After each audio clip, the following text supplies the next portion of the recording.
So, ito na nga guys, maaga nga kaming nagising at binuksan ko na nga itong bintana. Pero oops, intro pa lang natin to ha. Sa totoo nga lang talaga guys, gusto ko na talagang bumalik sa pag-voice over. Pero parang nakalimutan ko na nga din kung paano mag-voice over. At sa punto pa nga nito mga mare, parang nahihirapan na nga rin ako mag-setup ng camera at hindi ko na nga din alam kung saan ako mag-uumpisa. Bali, ang content ko mga pala ngayon mga mare is a day in my life or a day in our life. Basta yun na yun.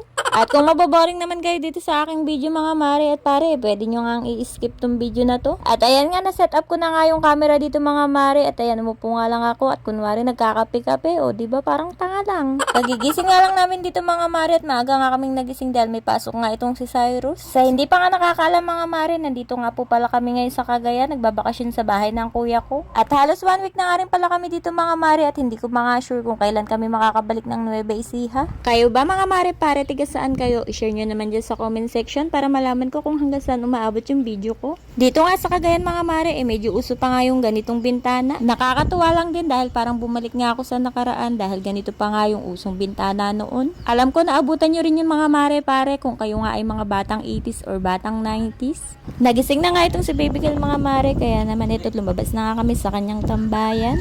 Ang sarap nga ng hangin dito sa labas mga mare, lalo na nga tuwing umaga. Kaya madalas dito nga rin kami sa labas nagtatambay, lalo na nga kapag nagkakape. At habang nagkakape nga ako din mga mare, ito naman si Daddy Ruel ay inaasikaso na nga itong si Cyrus dahil papasok pa nga ng eskwelahan. Nasakto nga lang din talaga nung nagbakasyon nga kami dito ay pasukan na. Kaya naman pansamantala, in-enroll na nga namin siya dito para kung sakaling umuwi kami ng Nueva Ecija, may ita-transfer namin siya ulit doon. At habang hindi pa nga mainit at masakit nga sa balat itong araw, binilad ko na nga muna itong si Baby Kyle. Ganito nga mga mare yung rotation namin tuwing umaga, yung magbilad sa araw. Napakasimple lang din talaga yung buhay dito sa Cagayan mga mare, presko, sariwang hangin, walang masyadong ingay. At dito nga mga mare, kapitbahay lang nila kuya ko yung dagat dito. Kung saan nga nakaturo mga mare yung daliri ko, dun nga lang yung dagat.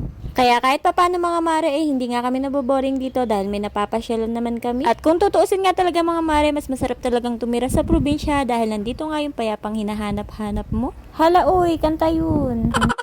At papasok na nga itong si Cyrus mga mare, kaya naman nagbababay na siya sa kanyang adi. At ito pa nga mga mare, yung nagbakasyon lang kami dito, pero dahil mabait yung kuya mo, kinuhanan nga kami ng motor para may service nga daw kami dito. Abay, salamat! At ayan nga mga mare, bilang may maliit nga tayong inaalagaan, halos maghapon lang talaga ako dito sa bahay. Sa pag-aalaga na lang talaga ng mga anak, umiikot ang mundo ko. Pero wala naman akong pinagsisisihan doon dahil masayang-masaya nga ako na ako mismo yung nag-aalaga sa mga anak ko. At dahil presko at bagong ligo nga itong si Baby Ka, madali ko nga lang siyang napatulog. At ito nga mga mare, katanghalian at mainit nga yung araw at biglang ang umulan. At ang tawag nga sa amin sa ganyan mga mare, kapag umulan na may araw ay may kinakasal nga na tikbalang. Bata pa nga lang ako mga mare nung naririnig-rinig ko nga kasabihan na yun, pero natatandaan ko pa rin. At din nga nagluto nga si nanay ko ng kamuting kahoy at merienda nga namin. Masarap nga ipares din mga mare, yung mainit na kape. At tuwing hapon nga mga mare, tatambay nga lang kami din sa labas. Kasama pala namin sila nanay at tatay na nagbakasyon dito, kaya naman hindi nga kami masyadong naiinip. At that's it for today's video mga mare at pare. Yun lang. Bye!